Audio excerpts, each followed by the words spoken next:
Hello, everyone, and welcome to This Week in Fantasy Baseball. I'm John Ka, and I am joined by my co host, Patrick Fitzgerald. Patrick, how are you doing?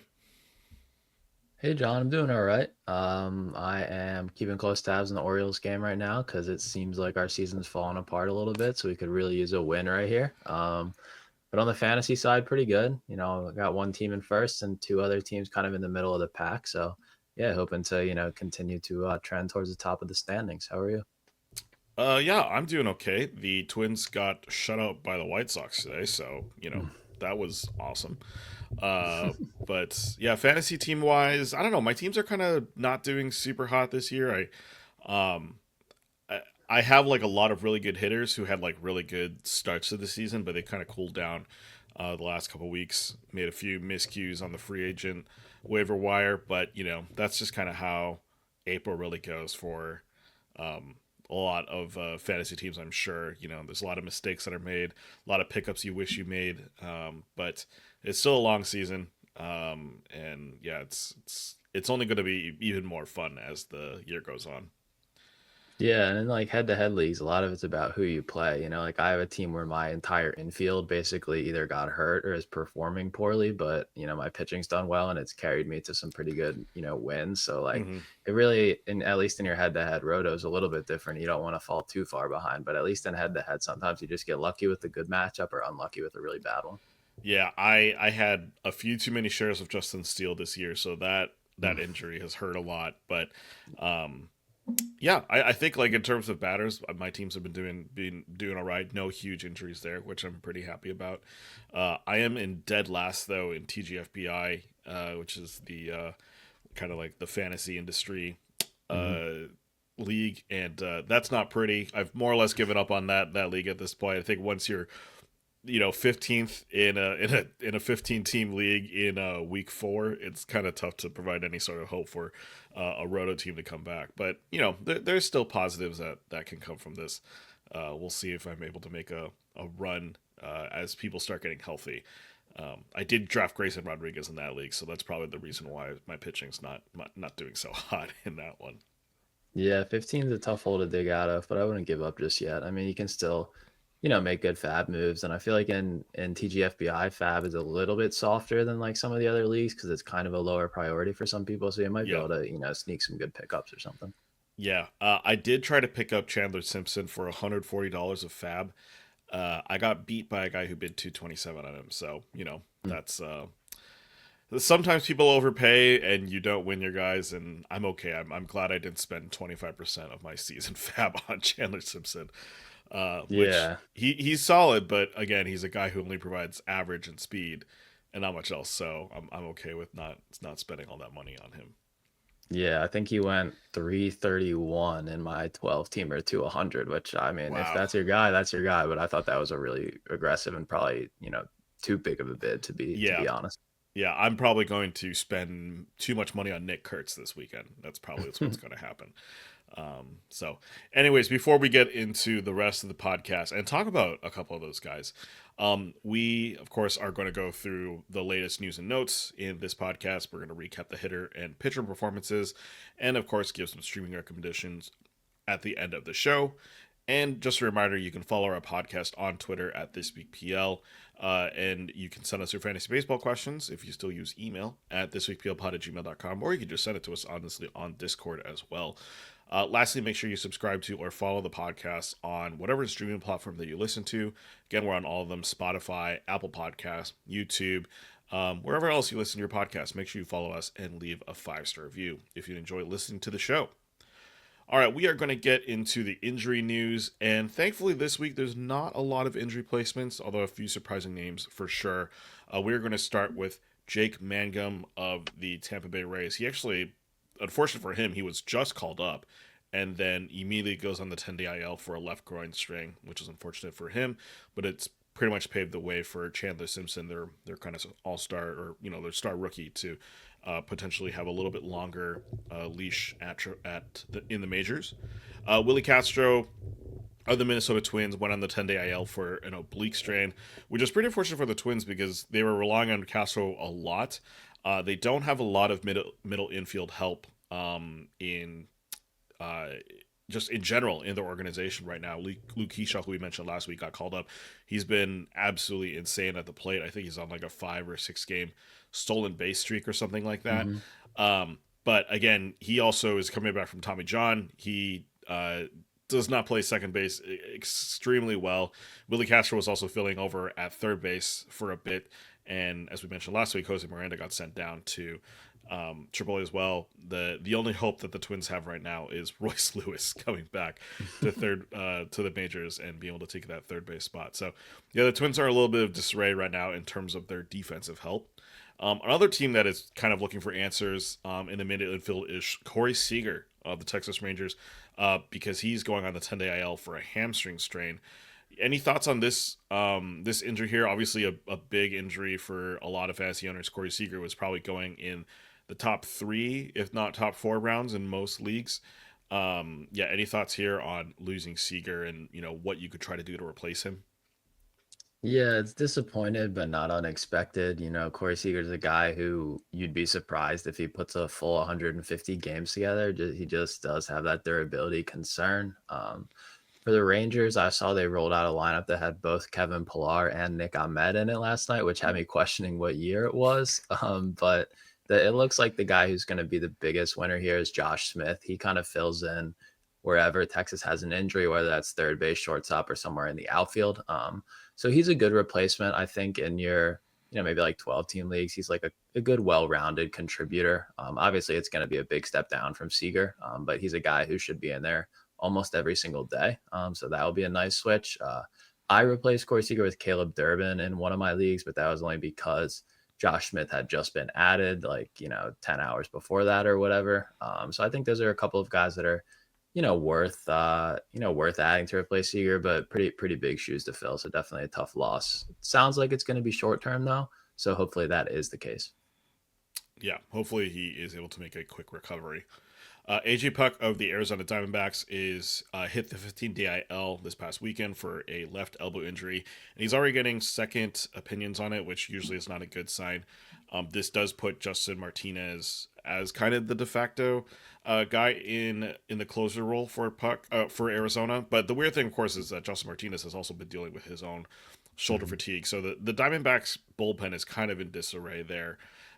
So we'll see what they try to do and what manager Tori Lavulu ends up trying to figure out for who is their closer in that spot. But if you're in a same holds league, Just Martinez is still a very good guy to hold on there. Definitely.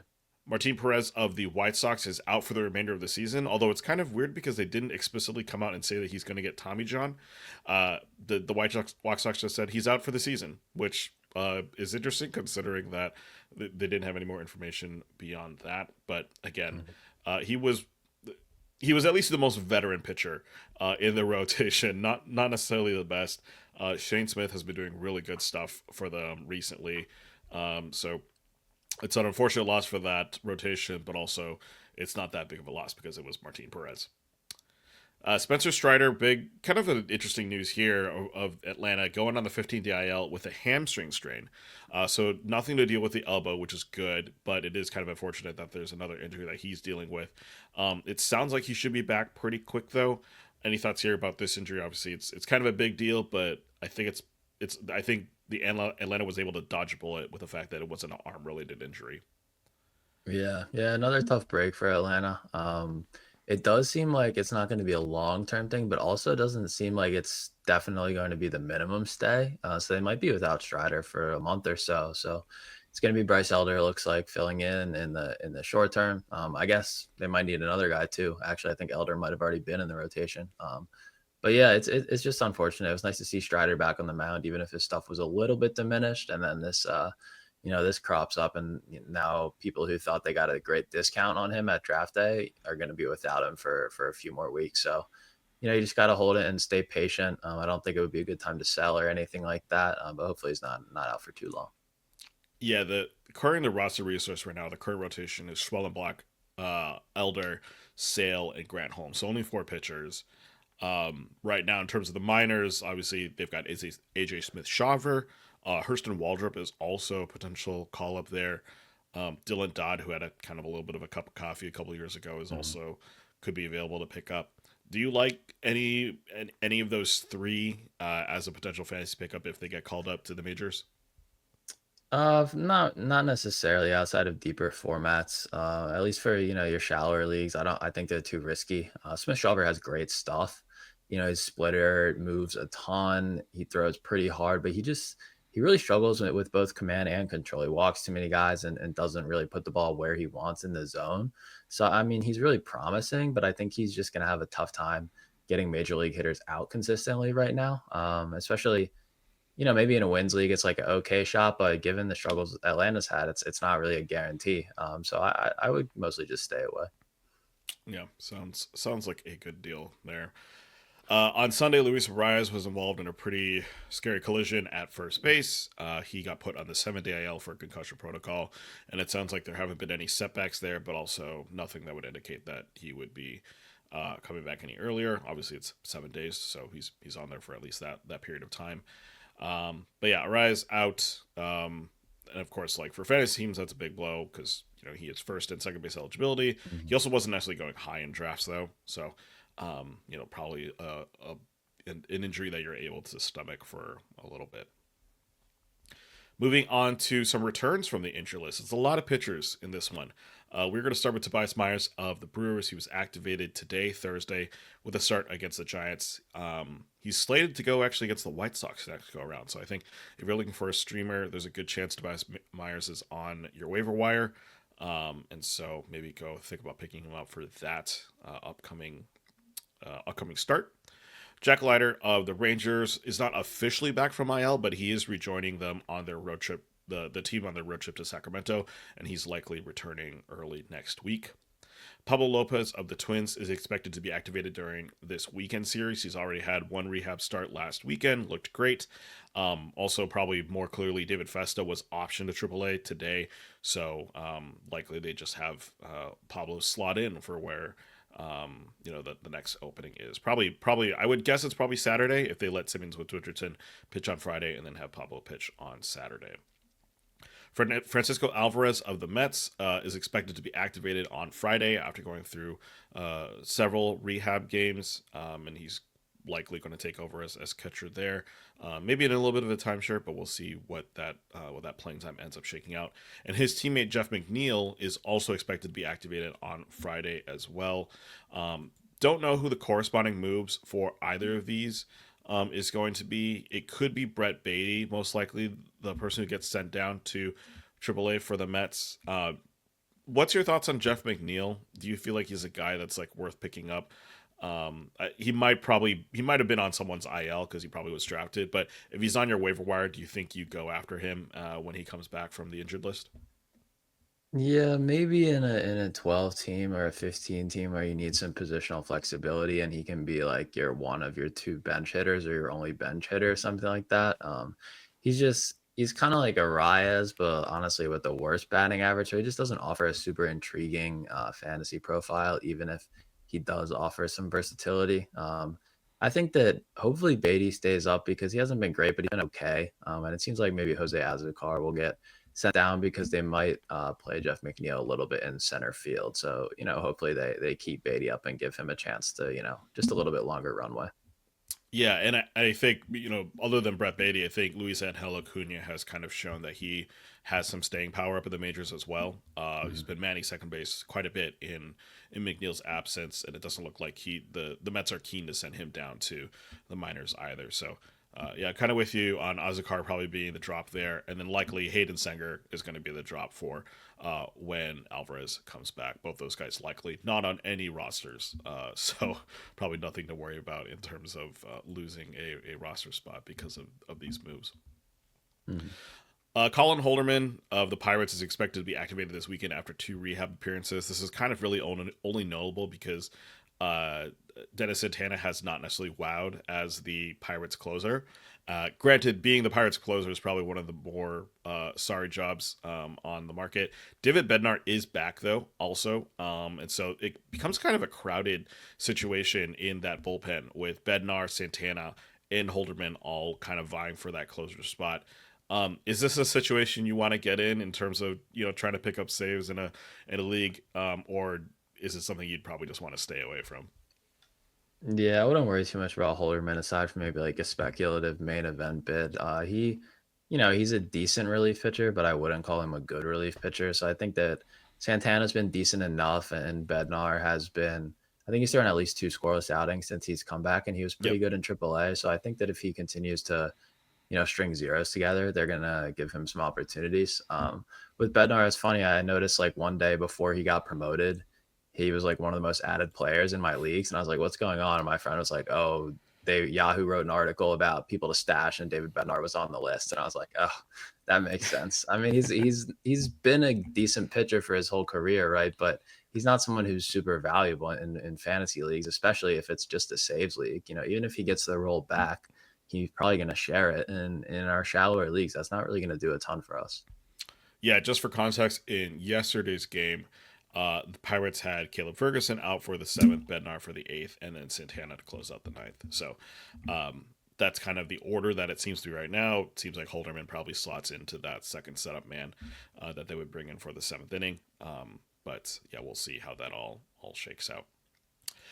Mason Wynn was activated on Tuesday. He has played in two straight games, batting ninth, so he's looking healthy so far. Wyatt Langford did return from the 10-day L on Sunday, so right after we released our last episode. So it's a little bit of old news, but it's good to see him back and healthy. And then finally, Brian Bayo of the Red Sox did return from the IL on Tuesday. Started with a 5 innings, 1 earned run performance, 3 walks, and 3 strikeouts. Would you be going out to grab Bayo right now, or is he kind of a guy who maybe you're only picking up in certain streaming appearances here and there?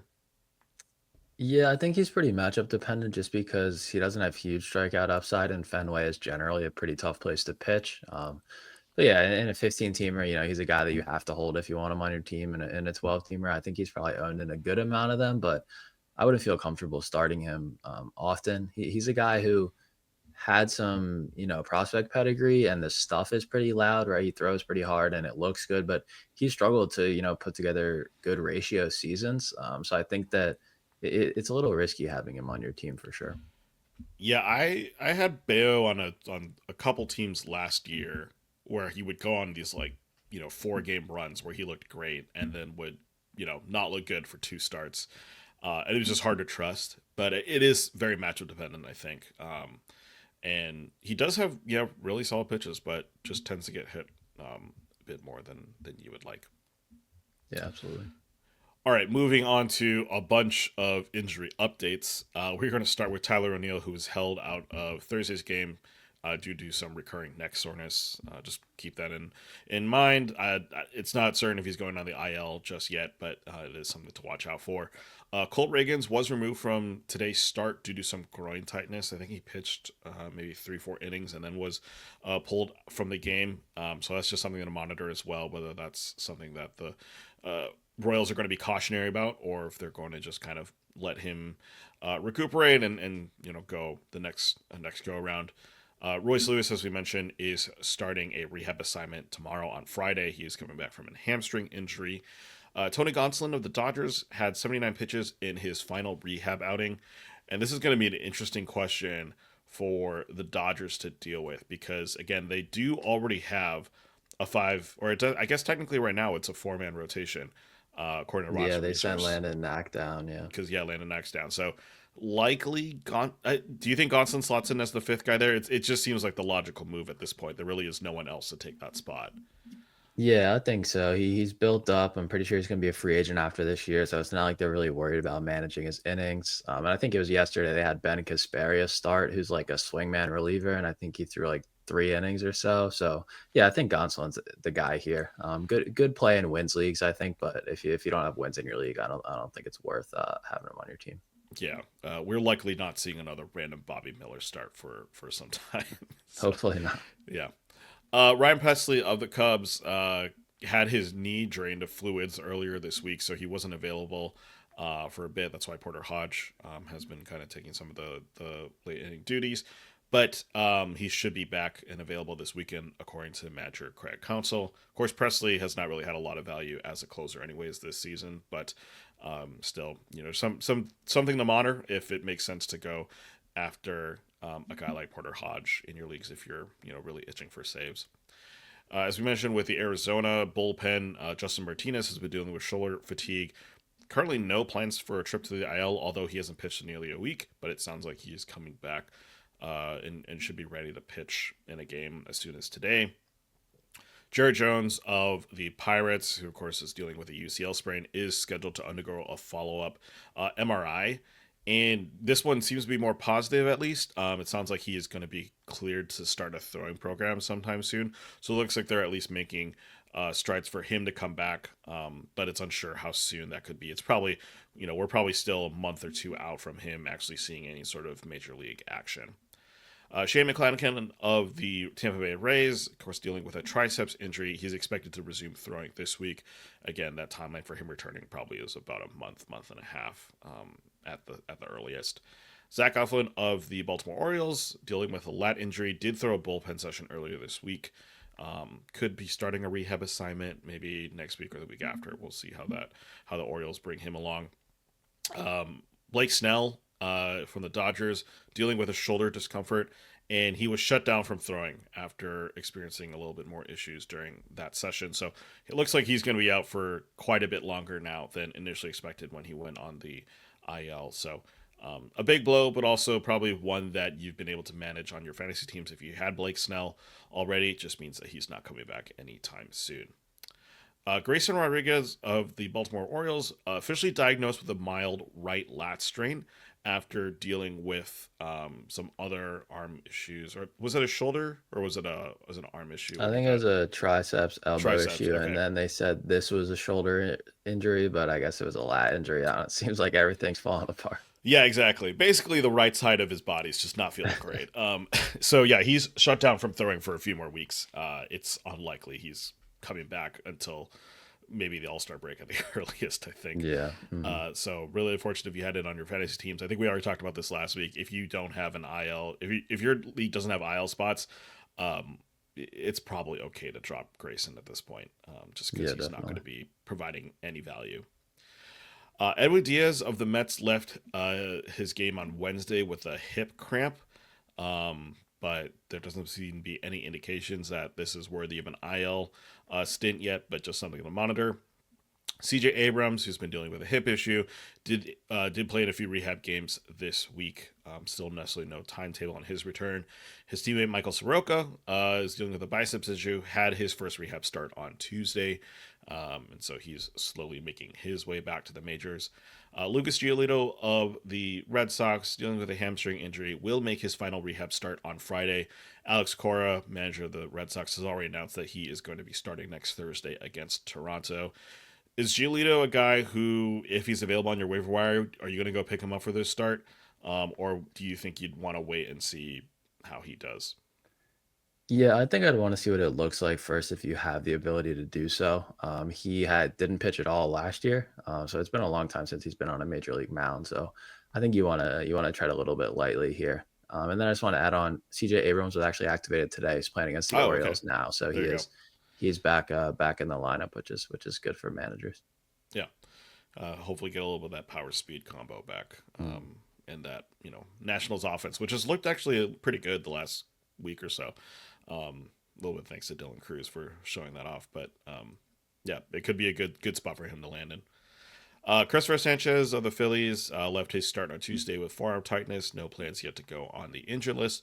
His teammate Ranger Suarez, who's dealing with some back issues, had a rehab start on Tuesday. He threw 59 pitches on that one. Should have another one this weekend and probably returns after that rehab start. So expect him to come back maybe the weekend after or somewhere around that timeline. Zach Geloff off the Athletics, who's been out since spring's training because of a hand injury, took batting practice this week. He's likely ready for a rehab assignment and a return to the majors in the next month or so. Probably should come back within a month. Tyler Stevenson of the Reds, dealing with an oblique strain, started a AAA rehab assignment this week. Could return soon. And will probably have a timeshare at the catcher position. Probably will also DH a little bit as well as they kind of bring him slowly back. But it's kind of a good move for Cincinnati to get Stevenson back, who has some flashes of brilliance here and there, but just hasn't been super consistent as a fantasy contributor. And then finally, Dalton Varsho, who's been dealing with some shoulder injuries after undergoing surgery on that shoulder in the offseason, is continuing his minor league rehab assignment, but he could be ready to return this weekend. He already had played some games in spring training, and so he's kind of just been slowly ramping his way back to the majors, and that will be a move to see what happens in Toronto if they shake up their outfield a little bit when Varsho comes back. And then finally, some prospect news to talk about. Nick Kurtz coming up to Oakland, and then Chandler Simpson coming up to Tampa Bay. Nick Kurtz, really good hit tool, got some good power as well. Chandler Simpson, really kind of a speedster with also who has hits with a good average. Between those two, anything you want to add on, their fantasy value, or are these guys that you would be interested in picking up in 12 or 15 teamers if they are on the waiver wire somehow? Yeah, I think in 12 and 15s, they're definite ads. 10s might be a little bit more fringe. I think that they're both going to play maybe 80% of their team's games. I think that Oakland or the A's are going to have a tough time getting Kurtz in the lineup every single day because of the defensive maneuvers they have to make with everybody else. But he should be in there close to every day. And then Simpson, he's just an exciting player. It seems like he's hitting leadoff a little bit, which is nice. He's hitting eighth tonight, which is not quite as appealing. But with the Mangum injury, that's just going to make a longer runway for him to get close to everyday playing time. So I think that he's a real winner from that, and it should give him the chance to, yeah, just stay in there. And he's a guy you need him to be in the lineup, right, to rack up those stolen bases. So if your team needs steals and you can sacrifice power, he's a great target. Yeah, for context for Kurtz's situation, he's primarily a first baseman, but like with the defensive stuff that you mentioned, Tyler Soderstrom, who has typically been their first baseman, has been moved to left field the last two games, and that's Mhm. because Brent Rooker, who is their main DH, he can't play defense. That's kind of the knock on Rooker. So he's more or less kind of the permanent DH. They might have him out in outfield like once every 20 games if they need to spell someone there. But right now, it looks like Tyler Soderstrom would be starting in left field, Nick Kurtz in at first, and then Brett Rooker um, at the DH position. But they still have plenty of other guys who could slot in any of those three slots. So we'll see, with the gymnastics that they do with their lineup, what happens there. And then for Chandler Simpson, I think in terms of competition, Cameron Misner is kind of the main other young guy who's or not necessarily young guy, but the recent call up who's been some competition. But in terms of other outfielders, there's just not many other people that the Rays could maybe call up right now to compete with Simpson. So yeah, it feels like his spot here is a little secured, at least until um, Mangum comes back, and then we'll see what the Rays decide to do with their roster. Yeah, yeah. Morel's going to get a big boost in playing time in left field because of the Mangum injury, and then Misner is going to play right against all the righties and maybe some lefties, and then Simpson's going to be in center close to every day. They do have DeLuca and Josh Lowe and now Jake Mangum on the IL, so things are going to get cloudy once those guys return, but none of them are close to returning in terms of it's going to be at least 3 or 4 weeks. It sounds like for all of them. Still learning more about the severity of the Mangum injury, but they do have a little bit of runway coming up these next few weeks to get some plate appearances and really allow us to get a better handle on what they offer from a fantasy perspective. Yeah, definitely. All right. Well, we are going to move on to player performances, and we are going to start with Friday, April 18th. Patrick, who was awesome during these games?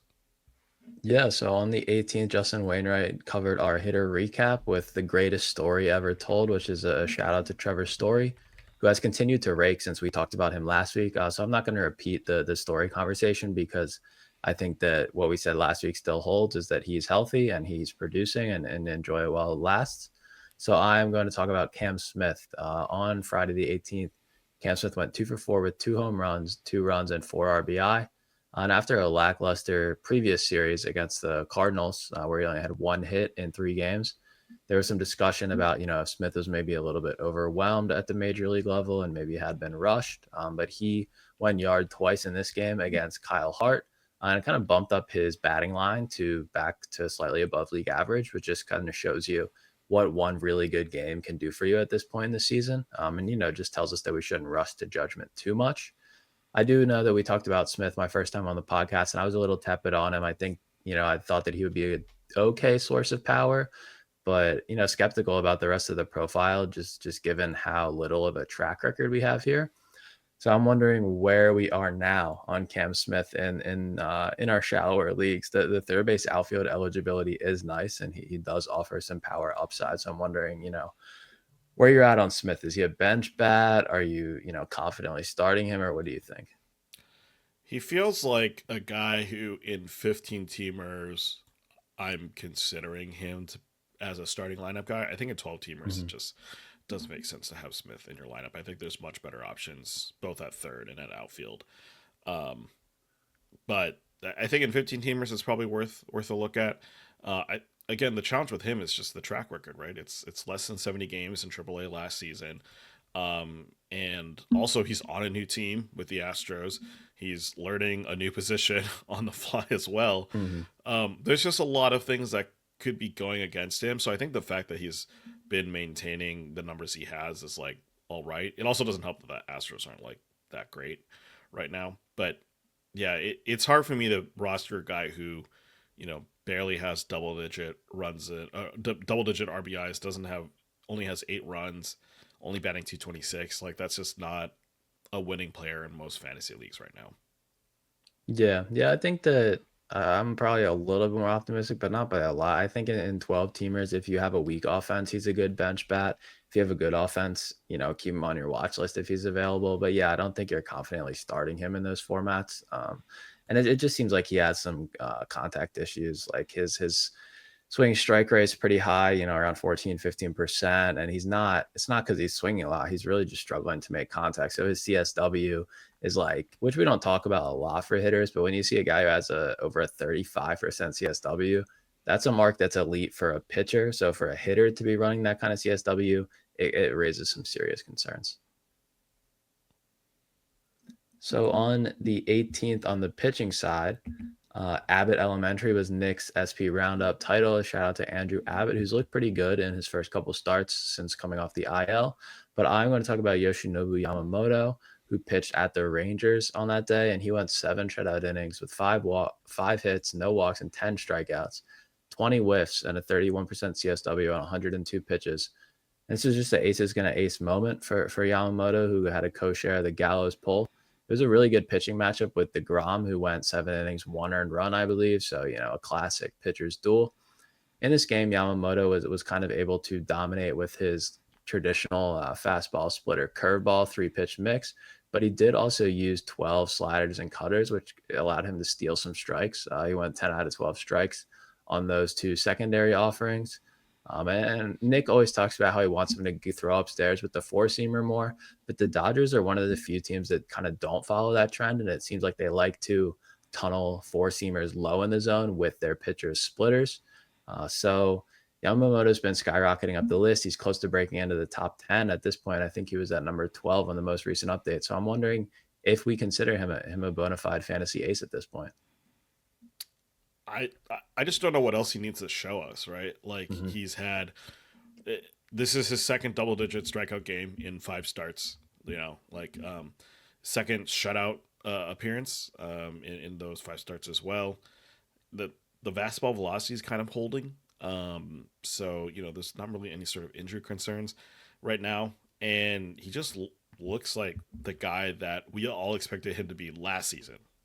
But he's turning around this year, right? And I think that is that's really cool to see for Yamamoto.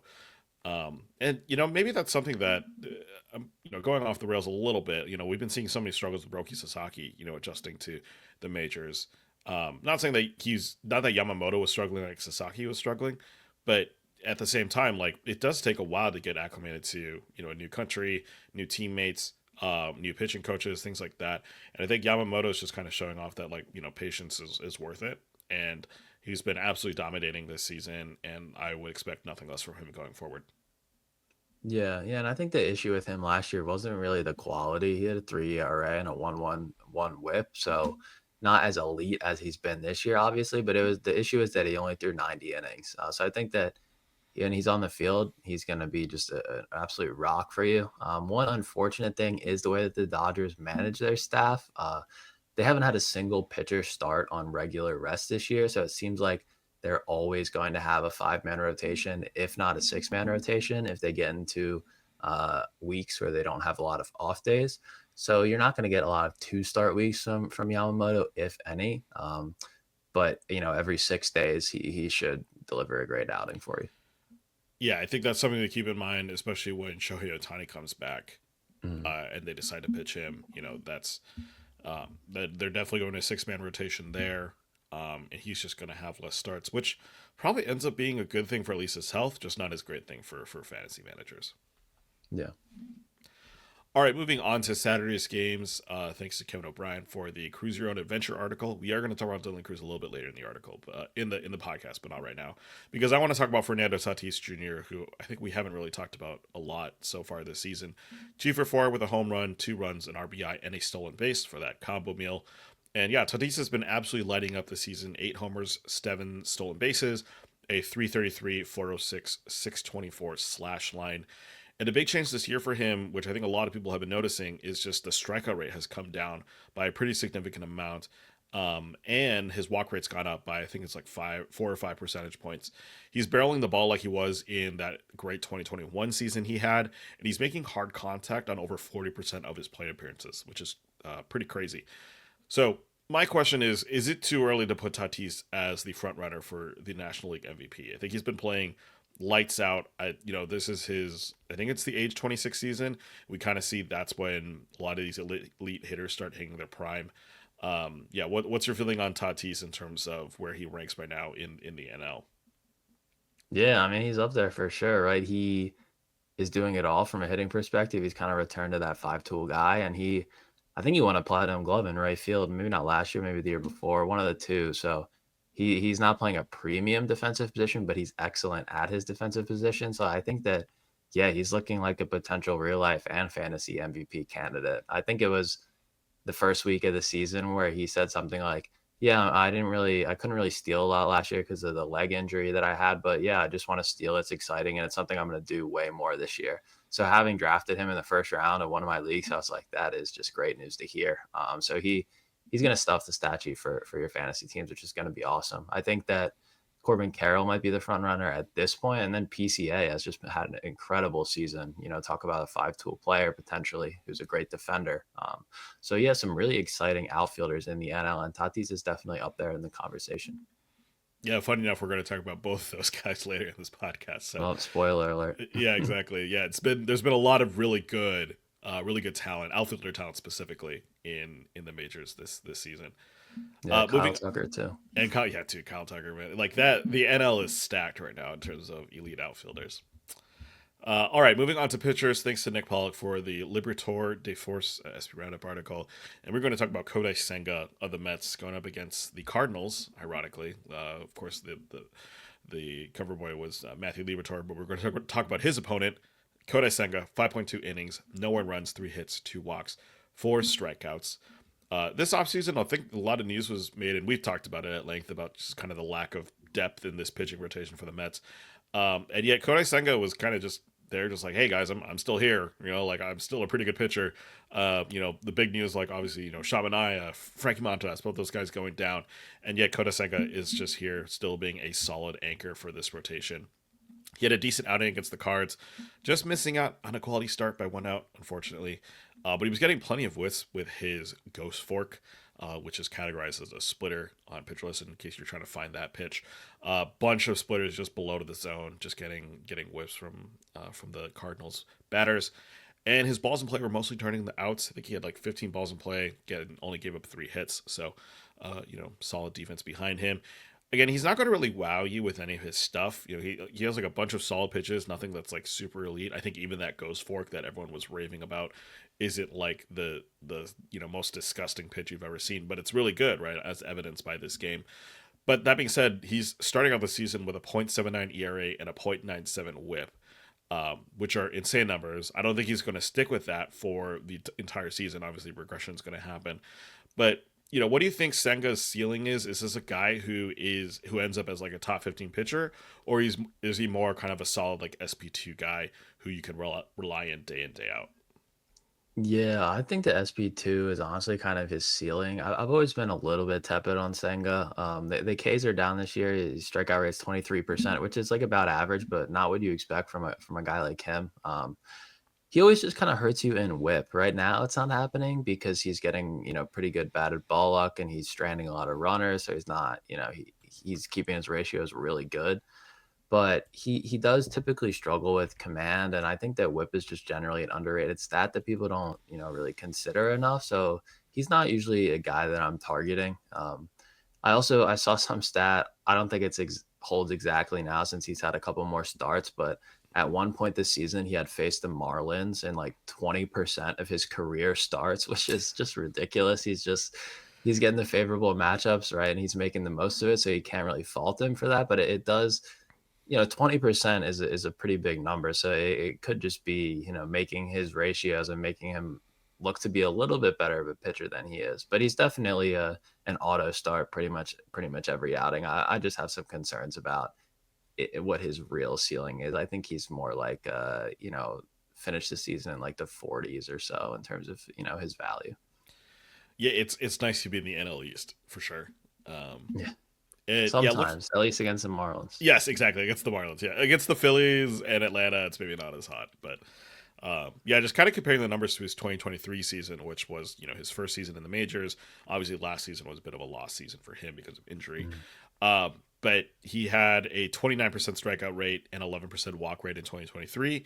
This season, that strikeout rate's gone down to that 23% that you mentioned. Walk rate's down a tiny bit at 8%, which kind of explains maybe why the whip is looking a little bit better. But Mhm.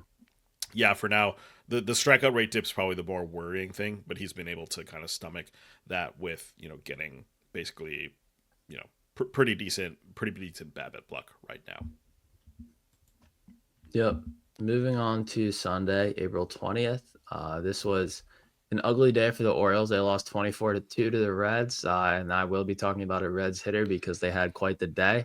Johnny Gordon did the hitter recap on the 20th, Life of the Marte, which was a nod to Noel V. Marte, third baseman for the Reds. He, in this game, went 5 for 7 with 3 runs, a home run, and 7 RBI. So just a crazy stat line that's going to get him picked up in a ton of leagues because you see a number like that.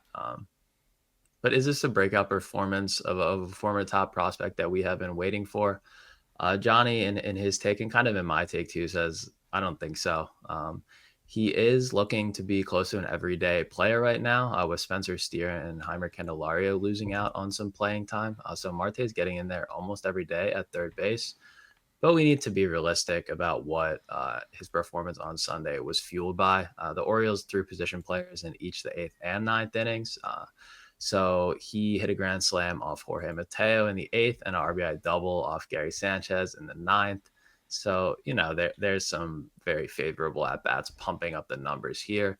I do think that he went yard later this week as well. So it's not like this is the only production he's had this year.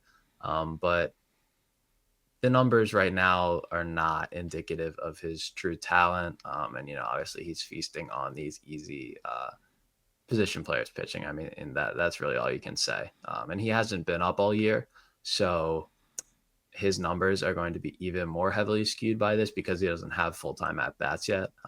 So I'm pretty skeptical. Don't mean to pour cold water on a guy who used to be a pretty exciting prospect. But what do you think, John? Are you with me, or do you have a little bit more optimism about Marte? I mean, I think anyone who has consistent playing time in Cincinnati is probably worth rostering in most leagues. Mhm. And Novelli for sure because I mean power is kind of his biggest asset. Speed there as well, but he only has 2 stolen bases on the year so far, so he hasn't really shown off that speed just yet. I mean, he feels like a guy who the ceiling is like a maybe 2020, 25-20 if you give him the benefit of being in Cincinnati. And that's solid, right? I think that's a pretty solid guy for, especially at third base, which I think this year has kind of taken a tiny bit of hit in terms of the quality of players who play third base. So Mhm. to me, Marte is probably a guy who for the next 3-4 years probably gonna be someone who's rostered in most 12 teamers. I think he's probably that's the range where he is because of the power speed combo. Um, the worry is he's been actually having a really good average as well, hitting 310 right now. So I don't know how much of that is luck. He does have a 621 slugging. That number's just going to go down for sure. Um, he finished last year and have a season at 210 for average. So you probably expect that number to come down this year as the season goes on. I think he's probably a solid guy in most 12 team leagues at this point moving forward. Whether you call that a breakout or not, I Mm. think that's up to discussion. I mean, this was a guy who did he get to number one prospect status? I know he was up there for a bit, Yeah, but I don't maybe know if he top ever. 10. Yeah, I don't know if he got up to number one. So he's probably not going to match that sort of pedigree, but I think he's going to be a guy who's going to be worth rostering in most leagues. Yeah, I just can't get on board. I know that prospect growth isn't linear, and that's what people always say, and I agree with it. But he was one of the worst position players in the majors last year, over like a 60 to 70 game sample, which isn't huge, but I don't think you can, cast it aside. And the strikeout rate has plummeted this year, right? He was 31% last year. Right now, he's at 12%. But if you look at his pitch level metrics, his swing strike rate is actually higher than his swing strike rate, or his swing strike rate is higher than his strikeout rate, which is something that you almost never see and definitely don't see over a full season. So, the swing strike rate could drop, right? And the strikeout rate could only climb a little bit. But I think the more likely outcome is that the strikeout rate starts to soar, over 20, closer to 25% at least, which I think is going to show, how low his average floor is. He could still, yeah, hit some home runs and steal some bases. I just don't think I'd be rostering him in a 12 team league. Yeah, that's fair. I mean, there's always the weird thing of those guys who have like um, really high swinging strike rates, but Mhm. like decent contact. Like guys like Jordan Westbrook's the guy that always comes to mind, right? Like really high swinging strike rates, but then he kind of chills out when it becomes a more of a pitcher's count, and then is able to make contacts. We kind of talked about that about Mason Wynn a couple weeks ago as well. Guys who whiff a lot but still make contact. I don't know if that's Noelvi's markup. I mean, based on the scouting report on him, I don't think that's going to be his thing. Yeah. But maybe he's learned something. He's still young, right? I think he's only 23. Mhm. Yeah, he's only 23 right now, so there's still a lot of future left for him. And even if he doesn't, necessarily break out this season, I think he still ends up as a solid major league player down the stretch. Yeah, I don't think he's completely irrelevant by any stretch. I just like to see a little bit more before I believe in it. That's definitely true. He's at 32 plate appearances right now. Yeah. So yeah, there's definitely a reason to pump the brakes on picking him up. Yeah, absolutely. And going from someone who's off to a hot start to someone who's off to a pretty rocky start would be Ryan Pepio. So on that same day, on the 20th, Nick highlighted Logan Henderson in his SP Roundup article. He went 6 innings, 1 run with 9 strikeouts, but then he promptly got sent down by the Brewers, who have activated Tobias Myers off the IL. So we're not going to talk about Logan Henderson, although he's definitely worth probably adding when he comes back up because of what he showed. But I'm going to talk about Ryan Pepio, who struggled a little bit, but wasn't terrible in a tough outing at home against the Yankees. He went 6 innings with 3 earned runs, gave up 6 hits and 1 walk with 7 strikeouts. So yeah, kind of what Nick calls like a poor quality start. 13 whiffs, 30% CSW, which is solid on 96 pitches. So against the Yankees, this is something that you would take, I think, for most pitchers. The slider and changeup, he left them over the plate a little bit too much, and his four seamer struggled to really perform well upstairs like it often does. It usually does do pretty well. But I think that just kind of shows who Pepio is right now. He's a little bit of a cherry bomb, which means you're going to have good moments, but there's going to be moments, outings where he kind of blows up a little bit and hurts your ratios. So it seems like Pepio is on the verge of, turning things around. He's still getting more than a strikeout per inning, but the ratios are poor right now. I mean, he's got a 4.82 ERA and a 1.5 whip. I know that the 25% home run to fly ball rate is kind of jacking those things up a little bit, but he might struggle in the new Steinbrenner field to really record decent ratios. So I'm wondering how concerned you are about the poor start we've seen here from Pepio. Yeah, I have Pepe on my home league, so I've been kind of monitoring how he's been doing this entire season. Mhm. And yeah, that one start against Boston was not very pretty. Every other start behind beyond that has been like okay, not great. Obviously, he's that's kind of indicated by the 4.82 ERA. Yeah, I feel like there's got to be something here about having played. Basically played all five of those home games. So I Yep. think the new park is probably affecting him just a little bit. But I think just in terms of just his pitches as well. I mean, the swing and strike rate's about where it was last year, so that seems positive. CSW has gone down a little bit, just 1 percentage point though, so nothing I would be too worried about. Um, like you said, the strikeout rate's kind of the same as it was in previous years, but the he's just giving up more hits, right? That's evidenced by the 1.5 WHIP. I want to keep holding because I think the talent is there, right? He's clearly still getting the strikeouts. It just so happens that he's in a little bit of an unluckier situation with being in the new park. If he can get more away starts, I'd be pretty happy about that. But that's not something that he can control. So it is what it is about him playing in that park. But at the same time, Nick has him ranked 29. He's probably going to be going down. I would say, Mhm. he feels like more maybe SP3 territory than SP2 because of the park issues. But yeah, I would say because he is a little bit of a cherry bomb, it's annoying. But I think the highs are better than the lows for Pepio. Is probably what my final uh, assessment of him is. Yeah, yeah. I don't think you can consider dropping him. I think you got to hold, and I think he's going to turn things around relatively quickly. He is kind of a fly ball prone guy. Just given his pitch mix, he throws a lot of high fastballs, and has a changeup that tends to induce a lot of contact in the air when it is hit.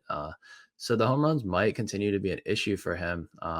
Pitching at Steinbrenner Field, but I don't think it's the type of thing where we have to worry about these ratios continuing over a full season. I think they're going to start steadily dropping. He might not return a top 25 starter season, but that's not really where he was drafted. I think he was more like a pick 150 to maybe pick 200 guy, probably a little bit before that. So I think that you just gotta be patient here with Pepio. Yeah, like he's not going to finish the season with an ERA over 4.5. Like that's just not going to happen. I No, think for almost Pepio. definitely not. Yeah.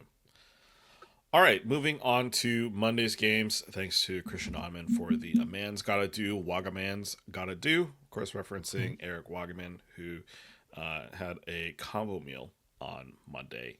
He's probably, I don't have a lot to say about Wagaman other than he's got some really good numbers. His hard hits rate's pretty awesome. But is he a long term play? I don't really know. One guy we are going to talk about who is a long term play, though, is Jose Ramirez of the Guardians. 2 for 5 with a home run, a run, and a 4 RBI day. As Christian mentioned in his article, JRM is off to a slow start. He's only got 5 homers, 4 stolen bases, 10 runs, and 13 RBI.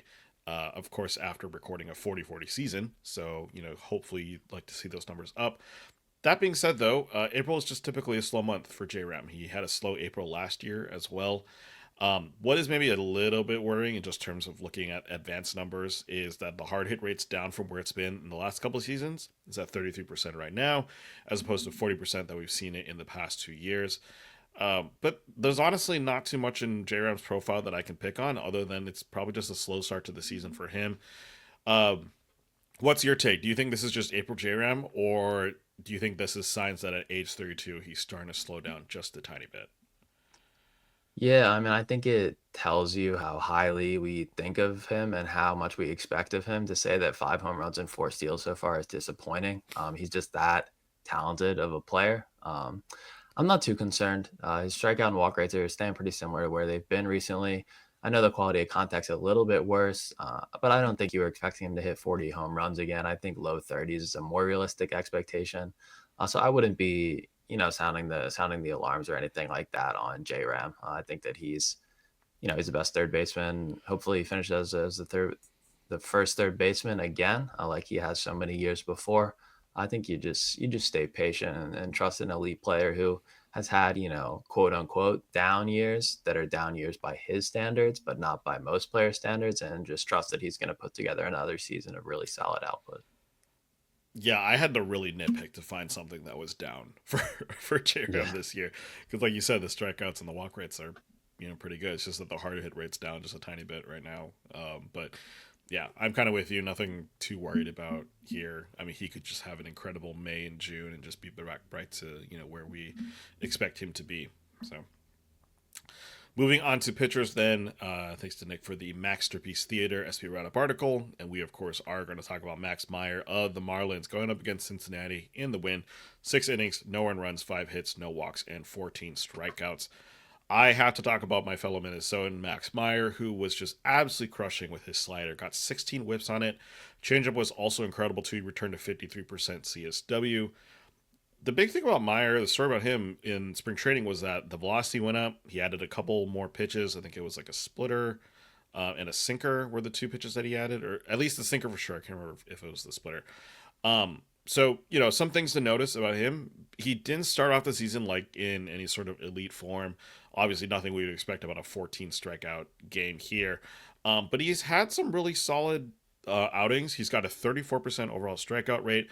The walks are down, which is great. I think he had another like 10 strikeout game as well. So this is his second double digit strikeout game. So yeah, Max Meyer at least has been showing off a lot of improvement this year.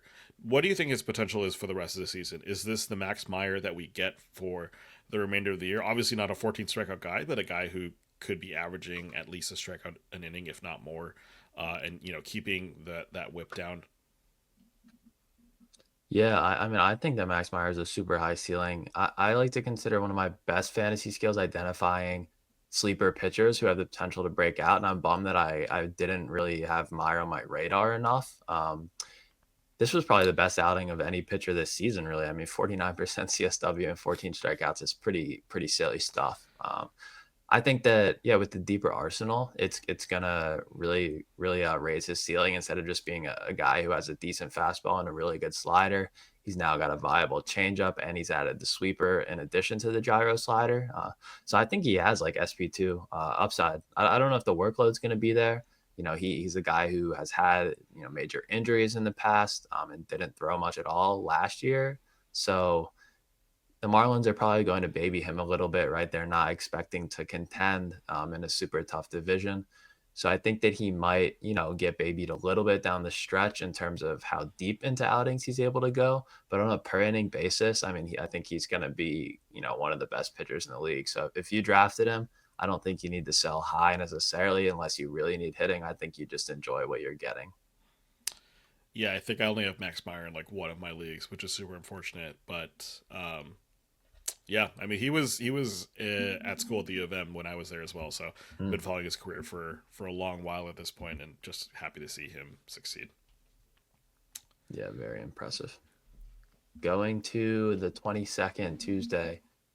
This with Scott McDermott again on the hitter recap with the Rebel Yelich article, the nod to a resurgent Christian Yelich who's starting to turn things around this year. But I'm going to talk about someone we mentioned earlier, Pete Crow Armstrong, PCA, center fielder for the Cubs.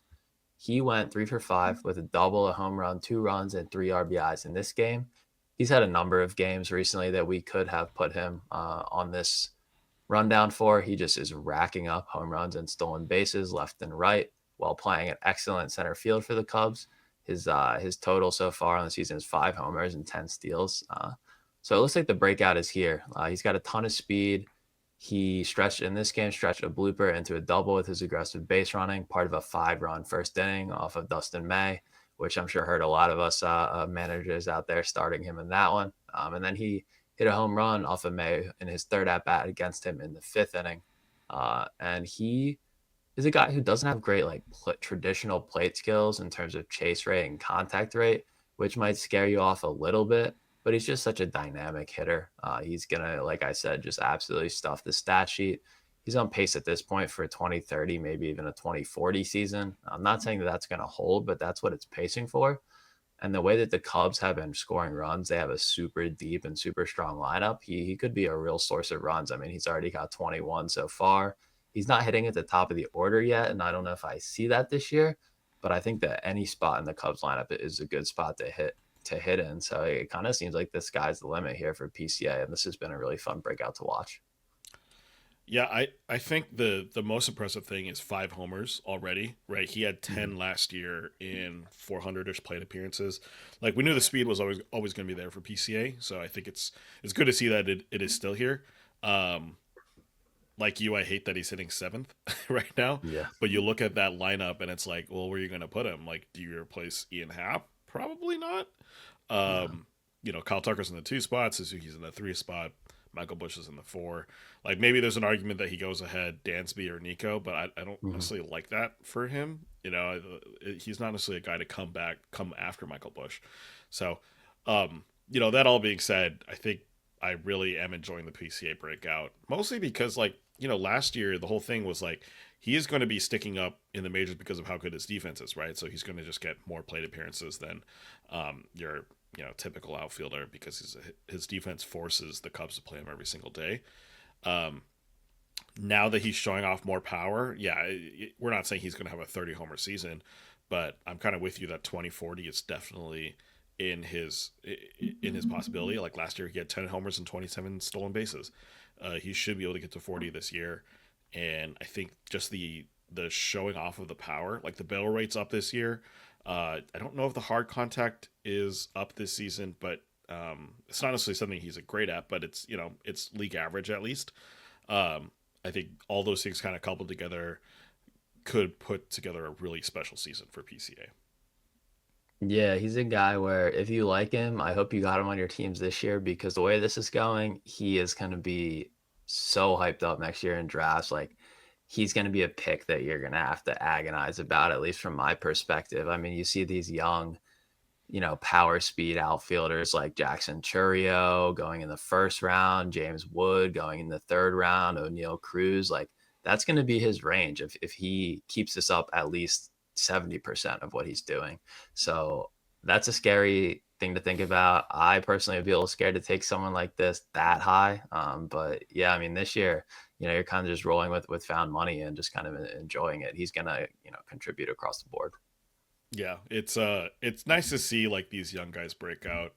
It's obviously even nicer if they're on your fantasy teams. I of course famously did not want any of these young guys, so I'm kind of on the sidelines watching it. But at the same time, yeah, nice to see them all kind of grow into their prospect pedigrees. Yeah, I went with Matt Shaw on one of my teams this year, which was the wrong young Cubs hitter to go for, unfortunately. So on the pitching side for this day, another guy who, had some intrigue but wasn't on at least shallower league radars going into the year, or maybe on the radar but not on your rosters. And that's Chris Bubich. Starting pitcher roundup article this day from Nick was dusting off the cobwebs, which was obviously started with Dustin May's poor outing. But instead of talking about that, I'm going to go in and talk about Bubich, who unfortunately only had a no decision here against the Rockies at home. But he went 7 scoreless innings with 4 hits, no walks, 6 strikeouts, 14 whiffs, 31% CSW, and 91 pitches. Obviously, a great line. The Rockies away, Rocky Road, as we call it here, is pretty much the best matchup in baseball. So you're expecting this kind of line, or at least something similar to it from Bubich. He didn't really have his best feel, was the way that Nick kind of thought about this outing. With the donut command is what he calls it, which is right down the middle or right on the outside of the zone. He's not living on the edge of the zone or the shadow area where a lot of pitchers have success. But against a weaker lineup like this, sometimes it really just doesn't matter. So Bubic has just continued to stack quality outings. I don't think he's given up more than like 3 earned runs in a single outing, and he has like a 1.4 ERA right now or something like that. So he's just been an absolute revelation for people who drafted him late or added him, off the wire earlier in the season. So I'm wondering if we're kind of thinking about this as a sell high opportunity, or if it's more like PCA or other guys that we've talked about earlier in this episode, where we are just going to enjoy the ride while it lasts. Yeah, I have Bubic in my home league, and I picked him up I think a couple weeks ago.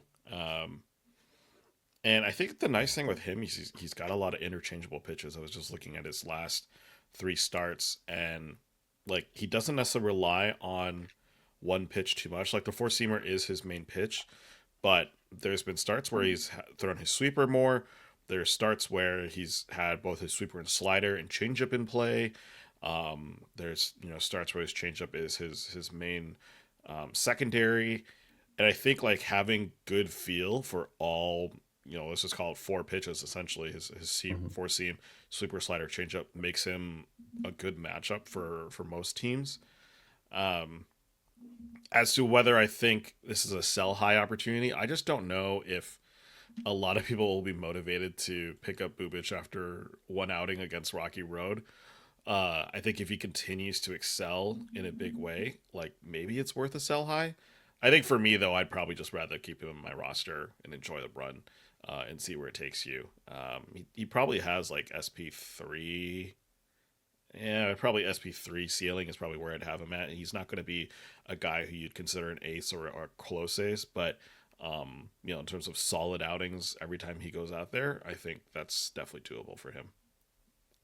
Yeah, I think that I generally agree. I agree about your take on the upside. I do think that some people, who are really pitching needy might be willing to offer a pretty good hitter for a player like Bubic. Like if you could get someone who is drafted towards pick 100 or so, assuming they're, doing okay so far, I would be willing to sell Bubic. I don't know if he can shoulder a full workload over 30 or 32 starts. And obviously the ERA is going to regress, but I do think that he still has good upside as a, just a serviceable SP4 type guy. So I don't think it's like we're waiting for the other shoe to drop and it's going to happen any start now. He has good core skills and a nice, well rounded arsenal, like you said. So I don't think you need to be running to sell Bubic, but I would definitely entertain offers. Yeah, I do think actually the comments on his his stamina is probably actually important to discuss because for him his major league numbers, last season he spent 30 innings in the majors, but only Mhm. 35 innings in the minors as well. Um, or maybe a little bit more than that. I think it was around 60. But he hasn't really had a like full workload since 2022 when he pitched 129 total innings there. So I think that's actually probably a good thing to think about. Like, if we start noticing things like fastball velocity dropping or stuff like that, maybe that's when you're like, okay, maybe it's time to sell, or maybe you just get ahead of it and try to avoid that decline if you're getting a guy like in the top 100 like you're talking about. Yeah, I think if you play in a league that has playoffs or something like that and you feel pretty good about your chances to make the playoffs, maybe you want to sell him because I just don't know what he's going to have left in the tank by that Yeah, point. I mean, that would have been his longest season, assuming he stays healthy throughout the whole thing. that's definitely a good point. All right, moving on to Wednesday's games. Thanks to Kyle Stansel for the APCA PSA hitter recap article. Of course, we already talked about PCA. So we're going to talk about the other elite young NFL fielder, which is Corbin Carroll of the Diamondbacks. 2 for 5 with 2 homers, 2 runs, 3 RBI, and a walk. Corbin Carroll has been absolutely paying off the first round trust this year, which I did not have, but apparently enough managers did. He's been leading the majors with 9 homers. He's got an insane 327, 404, 693 slash line. Yeah, those numbers are good for the 92nd percentile and above for all three of those metrics. He's also chipped in 23 runs and 22 RBI. Both of those are top five marks in the majors. In fact, it's actually his speed which has been a tiny bit disappointing at only 4 steals. But hey, if he's hitting that many homers, getting that many RBI and runs, I am not complaining. He's been barreling the ball at a crazy rate. 18.7% of all batted balls are a barrel. The home run to fly ball rate also seems a little bit unsustainable at 69%. That's definitely coming down. Still, that all being said, I hesitate to say he's breaking out because I think Carroll already at this point is like a bona fide star. He was already drafted in the first round, right? So you can't really call him any sort of breakout candidate. But do you think he's on that way to being kind of the perennial top five pick in fantasy drafts, or is this guy's ceiling basically, where we're exactly expecting it to be now, where he's maybe a consistent like 30-30 performer for the next couple of years? Yeah, I mean, I think he has the ability to challenge for the number one player in fantasy. He's just such a well-rounded skill set, like you said. He's been barreling balls left and right, and he plays in an excellent offense. I mean, the Diamondbacks were the best offense in the league in the second half last year, and it doesn't look like they're any worse this year. They lost Christian Walker, right? But it hasn't seemed to matter. Josh Naylor has been fantastic. Corbin Carroll's been fantastic. So just a great lineup to be in. They should get Ketel Marte back. So yeah, I think that Corbin Carroll, the sky's the limit. I mean, he could go. I didn't think that he really had 30 home run potential when he had a really good rookie year, but clearly he does. I mean, he has that 30-30 potential with a really solid batting average. So I think that he could challenge guys like Bobby Witt and Ellie De La Cruz for the number one, and Otani, obviously, for the number one fantasy player. I wouldn't say that it's likely to be him, but I think that he can at least challenge for it, which is really good to see. I mean, this time last year, and even in early June last year, we were worried about Corbin Carroll. He was downright one of the worst hitters in the league for a good portion of the season. So it's cool to see him revert back to form so quickly, and just kind of tells you how talented he is. And also, just his ability to make adjustments and go from just being absolutely terrible and unreliable to, you got to pitch around the guy. So it's been quite an impressive turnaround. Yeah, he was a rage drop last year for I'm sure a lot of fantasy managers. I saw some crazy dynasty trades for Corbin Carroll because his value was so low in like May of last year. So he's paying off for people who trusted in him. One guy Yeah, who, I made one of the worst trades. That might be the worst trade I'll ever make in not a dynasty league at least, but a keeper league. yeah, Where he was going to be $30 for me to keep this year, and he was bad last year. Right, I was never thinking about dropping him, but a mhm, $30 keep in our league is like a top 30 player, I would say.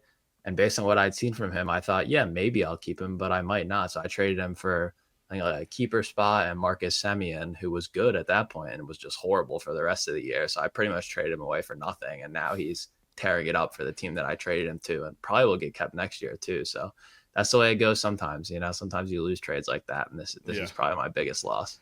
yeah. That's kind of the joy of fantasy is dealing with those crazy swings. Yeah. One guy who I do want to shout out is Dylan Cruz. He had a very productive week this past week after essentially being non-existent for the first couple weeks of the season.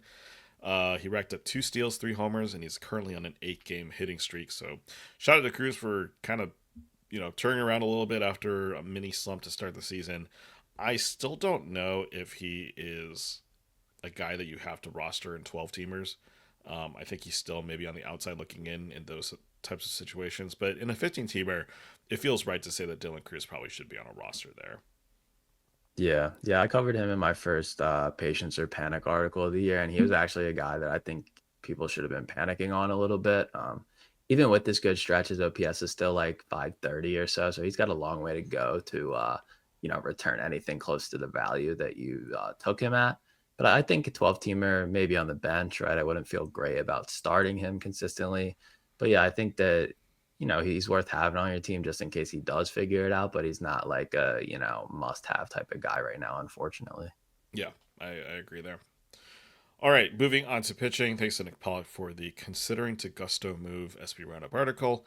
But we were going to talk about Carlos Rodon of the Yankees getting the win over the Guardians. 7 innings, no earned runs, 4 hits, 2 walks, and 8 strikeouts.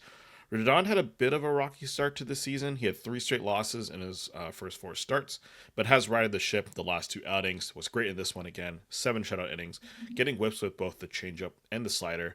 His fastball is also coming in a tick higher, which is nice to see.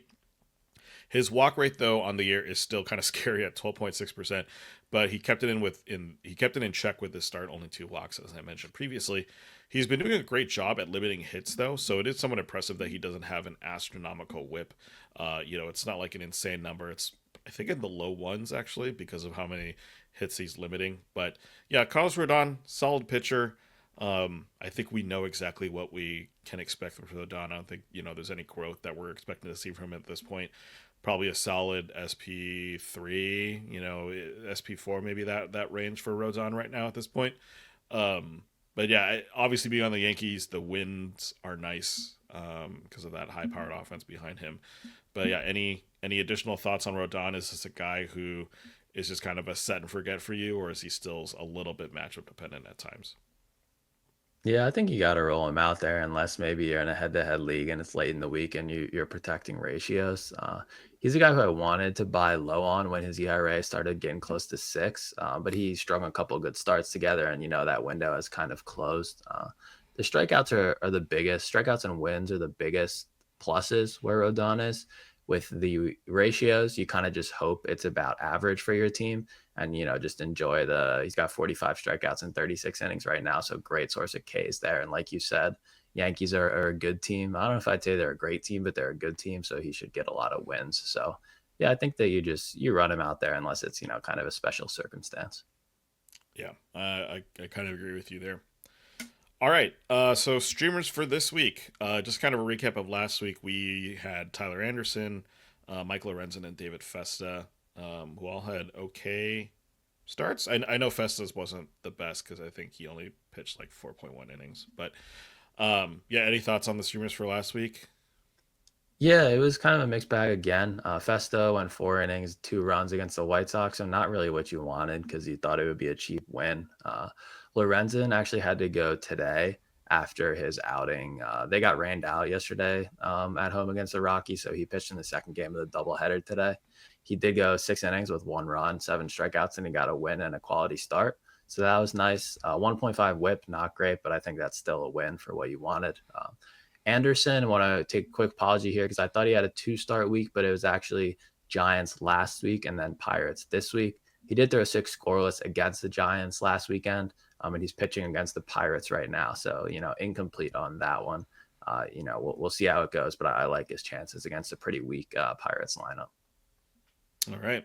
Well, moving on to this week, got some interesting names here. One that I already kind of spoiled at the beginning of the podcast, but yeah, who do you think would be a good players to keep an eye on this week on the waiver wire? Yeah, so I think this is a pretty good week for streamers. I think I was digging a little bit previous weeks, but this week seems like a pretty good landscape. This guy has a little bit higher rostership rate than, maybe is considered a streamer, but Matthew Boyd, he is 31% on Yahoo, 14% on ESPN. He's kept his ERA below 3 and stayed afloat with pretty much the toughest schedule you could have. He's pitched at Arizona. He's faced the Padres twice and the Dodgers twice. Those are his 5 starts. So he finally gets a break next. He's going to face the Pirates on the road, targeting another weak offense, as it seems to be pretty easy to do this year. There's definitely a couple of really poor offenses. After that, he gets the Mets, so you probably want to sit that one out. But then it looks like he's going to get the White Sox after that. So 2 of the next 3 for Boyd are super soft. So good wins league play, quality starts. Not sure if he's going to be able to get the 6 consistently, but he should be good in 2 out of these next 3. Next is Griffin Canning. He is 14% owned in Yahoo and 6% on ESPN. He gets a 2 start week this coming week. So it's a little bit more of a volume play. That is 2 road starts, Washington and St. Louis. Washington's been a below average offense so far, but not terrible. St. Louis has been slightly above average, but I don't think that we really anticipate that to continue for the whole season. And then after that, home against the Cubs, probably want to sit that, but then home against Pittsburgh. So 3 out of these next 4 looking pretty good, including a 2 start this week. He was really bad last year to put it plainly, but he's increased his slider usage by 12 percentage points this year, and that's his best pitch by PLV. So he's kind of leaning into that and seeing good results from it. And again, similar to Boyd, he is best in a wins league. He has 3 wins, but only 1 quality start. So you can't necessarily rely on him to go 6, but he seems like a pretty good bet to go 5 in these next couple starts. Yeah, you have anything to add on those 2 guys, John? I was a big fan of Canning basically just getting out of LA. So Yeah. him being with the Mets has been, pretty helpful for him. I think the fact that the strikeout rate's gone up for him is pretty impressive. Mhm. Again, I think it's because of that slider usage that you mentioned. The ratios aren't incredible. He's not a guy that I would be holding on to in, 12 teamers, but in terms of a streamer pickup, like I think he's definitely worth it, and he could be a guy to kind of even stick on your roster for a little bit longer, based on your team context. Yeah, I think that the strikeouts are going to be decent. The ratios there is a little bit of risk, but I think in your shallower formats you could get away with dropping him and adding him back when he has the easier matchups. Moving on to the final 2, third one is Jordan Hicks. He's 18% owned in Yahoo, 10% on ESPN. You might be wondering why I'm recommending Hicks because I know his ratios so far this year are terrible. He's had, after a great first start against Houston, he's had a lot of poor outings. But it's pretty simple here. He gets the Rockies at home, what we call Rocky Road next weekend. So easiest matchup in baseball, pretty much. And even though the results haven't been there from Hicks so far, his stuff is looking really good. He's bumped up his velocity about 2 miles per hour, maybe even 2.5 miles per hour from last year on all his pitches. And he's holding it late into starts, which is good to see because he's a converted reliever and he was not doing that at all last year. So I think that he'll be able to carve up the Rockies, hopefully get you a quality start and a win there. He's pitching this weekend against Texas, so I would just say make sure he's still throwing hard this weekend and doesn't have horrible results, just so you can feel somewhat confident about rolling him out there. And then lastly is a guy who just got activated off the IL today, Tobias Myers. He's 10% on Yahoo, 3% on ESPN, probably climbing by the time you're listening to this because he's healthy now. He only went 4 innings today against the Giants, and it was kind of uneven results. I think he walked 4 guys, so not quite what you want to see. But he's pitching at the White Sox next week, and he was able to get up to 82 pitches today, so he should have close to no workload restrictions next week for that start at the White Sox. So similar to Hicks, super weak lineup. Hopefully, it gets you a win and quality start that you need. Yeah, I think especially with Hicks too. I think everything that applied during the initial week 1 hype probably still applies here in terms of going against the Rockies. Again, the Rockies in San Francisco. That's kind of like the perfect, the best way to do it. I mean, I think the Rockies in Seattle's maybe the best matchup possible, but Rockies and Giants is in San Francisco is a pretty good matchup.